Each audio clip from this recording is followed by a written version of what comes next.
মারে না মারো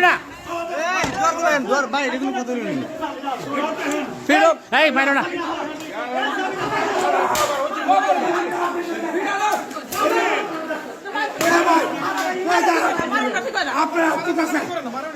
এভাবে চেয়ারম্যান এবং গ্রাম পুলিশ একজনকে মারলো, আপনি এটা কিভাবে দেখতেছেন? এই যে টেকে বিচার, আপনি কি এটা ঠিক হচ্ছে? এই কাজটাকে ঠিক হইতেছে বলেন? এভাবে মারা কি ঠিক? এইভাবে মারধর করা কি ঠিক আপনি বলেন? হ্যাঁ, অমানবিক কাজ। আপনি কি বলেন? আপনারা কি কি করতেছেন? 5 নম্বর ওয়ার্ড থেকে আসার পরে আমি এদিকে চাউল নাই, এই যে ছেলেটাকে সহ, এই যে ছেলেটা আসলো একে সহ এখান থেকে বস্তা সহ ধরছি, ওই দোকান থেকে বস্তা বাইর করে আনছি। তারপরে কেন চেয়ারম্যান এই ধরনের ব্যাপারটা করলো? এখন এটা আপনাদের কাছে বিচার ছিল। চেয়ারম্যান মারতে গেলো, ঘুষি মারছে, দারুণ ইয়াদা পাইনি।